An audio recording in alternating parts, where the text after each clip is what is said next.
Nüüd oleme siis jõudnud Peruusse, oleme Cuscos.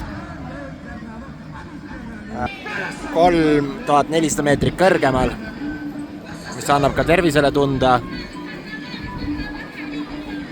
Nii kui natuke rohkem pingutad, nii pea hakkab ringi käima ja ei ole ära harjunud selle kõrguse vahega.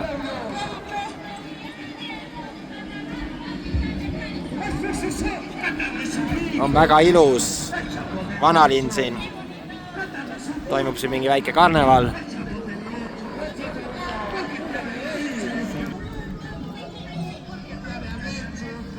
Käime ära siin Machu Picchul.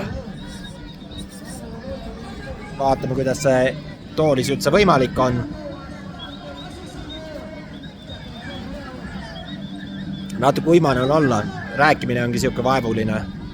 Eile olin täiesti külmavärinatest pikali maas tänu sellele siin.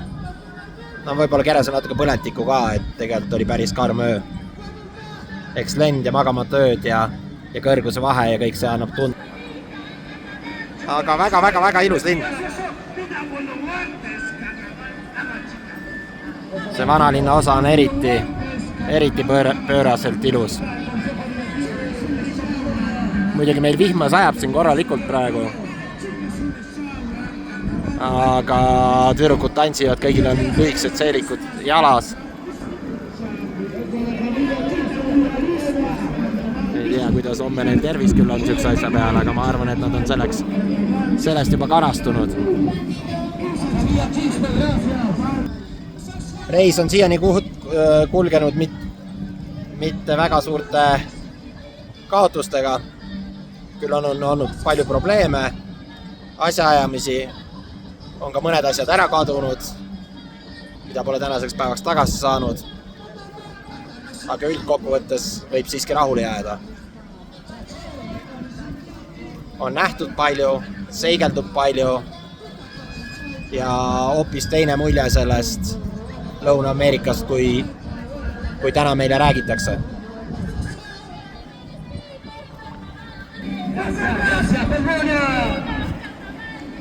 No. Thank you. Good day. No. Tahtsin mu tossud üle vist puhtaks viksida. Käivad siin viksimisasjad käes ringi.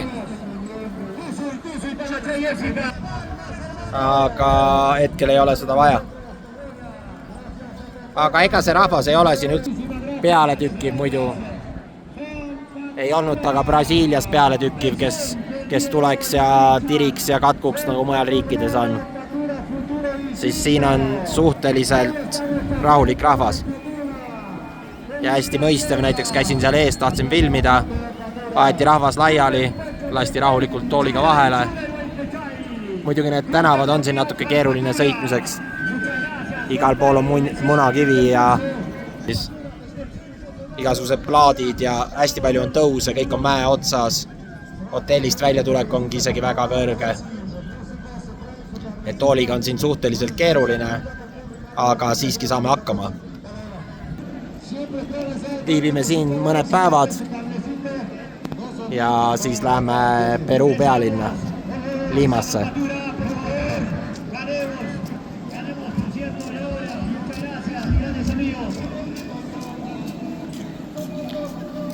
Ja kõike ilusat teile.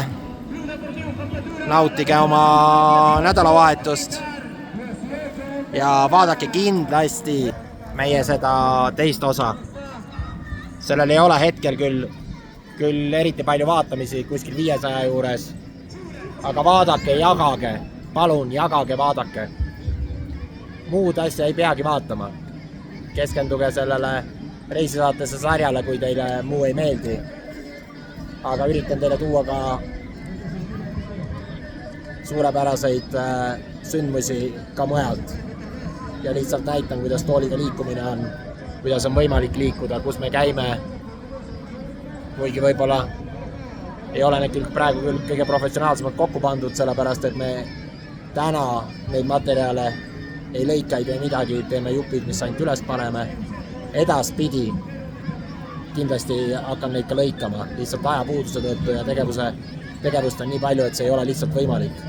Ja midagi peab tooma ja maht oleks vaja täis saada, et meil on niikuinii tekkinud oma ringkond, kes meid juba vaatavad, jälgivad.